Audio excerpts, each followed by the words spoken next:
Now, we modeled our parking brake to act the way it does in the real aircraft. And what I mean by that is when the parking brake is pulled on, you get the CAS message up here on the PFD.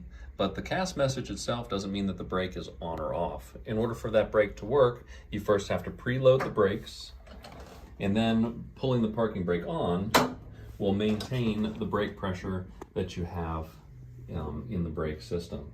And we thought that this was important to model because there have been a certain number of serious accidents where people didn't know whether their brakes were on or off, which led to either brake fires or possibly the aircraft rolling away and causing damage. So having that modeled accurately was something that we wanted to replicate.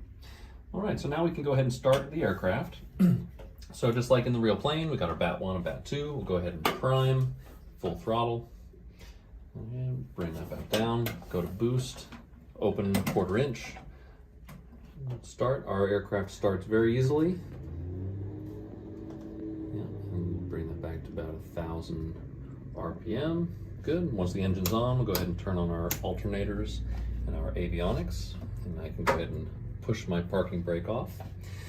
So the dynamic yoke is a feature that we added to accurately replicate the way the real Cirrus side yoke trims in both pitch and roll. And so if I move the trim back here, you can see that it actually trims in and out. We added these pitch and roll trim indicators on the PFD, or I'm sorry, on the bottom left of the MFD to help with our non-dynamic yoke. But for the dynamic yoke, everything is also read just directly off of that. And so when you're flying, it really helps as far as replicating the way that the yoke is trimmed out. So what we can do is we'll go to 50% flaps. I'm not going to go through the whole takeoff checklist for sake of time on the video, but I do want to show the toga functionality. So if we push the toga button, what that does is it gives us 7.5 degrees pitch up, and we're in takeoff mode. Now, if we hit our heading button, so ATC would presumably clear you to a heading, either runway heading or another heading. So in this case, we'll bug 120. Okay, and since we climb on FLC, when we hit FLC, that's going to arm FLC mode up there. Now, it's important to note that if you try to change the FLC speed, what actually happens is it goes back into pitch mode, and it changes the pitch up or down of the bars. And that's the way it's supposed to happen, because you can't set the FLC until you're actually airborne and it captures. Okay, so we'll reset that. We'll go into takeoff. Maybe that 7.5 degrees pitch up. Heading is armed and FLC is armed.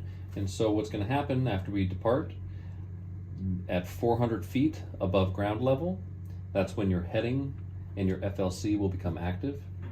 And whatever airspeed you're flying, that's what it will capture. So let's go ahead and do that. So flaps 50%.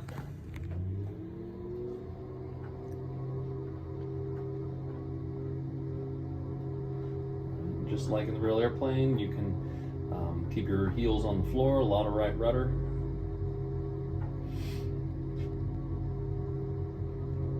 All right, airspeed's alive, all my needles are green. There we go, we'll rotate. Good. Now if I wanted to, I could go ahead and turn on my autopilot right now and watch what's gonna happen there. So it's going to pitch me up to that 7 degrees. It's gonna keep flying straight ahead. Oh, I'll turn my strobe off. So I'm in IMC. And once we get to 400 feet, heading became active. FLC is active at 96 knots. So it's a little bit slow. So I'm going to go ahead and increase that to 120 knots. And go ahead and flaps up.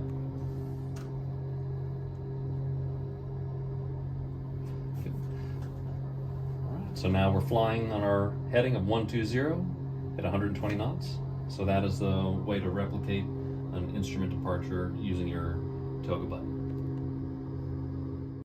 Lima Romeo, depart VFR on course, fly runway heading, departure frequency 119.